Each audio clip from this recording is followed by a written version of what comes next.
অবশ্যই আপনারা ভাবছেন আমি 7 আপের বোতল নিয়ে সরিষা ক্ষেতের দিকে কেন যাচ্ছি। এই সরিষা ক্ষেতের পাশে ছোটখাটো ওই যে একটা বন আছে, সেই বনের মধ্যে আমরা খাবো আজকে চড়ুই ভাতি। বোরকা হিজাবি মেয়েরা সবাই চলে আসছি, সাথে আমার ভাই, আমার ননদ, শ্বশুর, শাশুড়ি সবাই আছে। বনের পাশে ছোটখাটো একটা নদীও ছিল, একদম প্রাকৃতিক পরিবেশ, অনেক সুন্দর এবং মনোমুগ্ধকর জায়গাতে আজকের আমাদের চড়ুই ভাতি।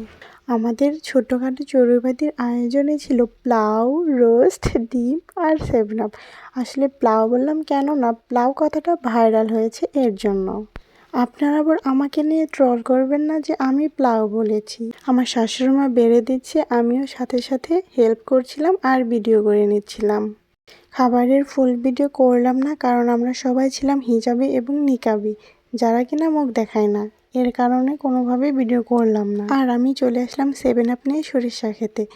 এখানে এসে 7 আপ খাচ্ছিলাম আর প্রাকৃতিক দৃশ্য দেখছিলাম, আহা কি শান্তি। তারপর আবার একটু নিজের ভিডিও করছিলাম, তখনই আমার হঠাৎ চোখে পড়লো 2টা গাছ।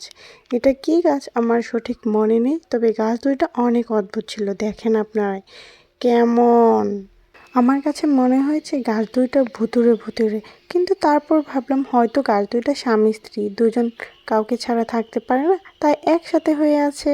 কি আপনারা কমেন্ট বক্সে জানাবেন কিন্তু। আর তারপর যা হলো, সরিষা খেতে গেলাম ছবি তুলতে আর ভিডিও করতে, তারপর পায়ের মাঝে হঠাৎ করে কি যেন পড়লো, ক্যাক করে শব্দ করে উঠলো, আর আমি ভয়ে এমন দৌড়, কিসের ভিডিও কিসের ছবি, পালাও।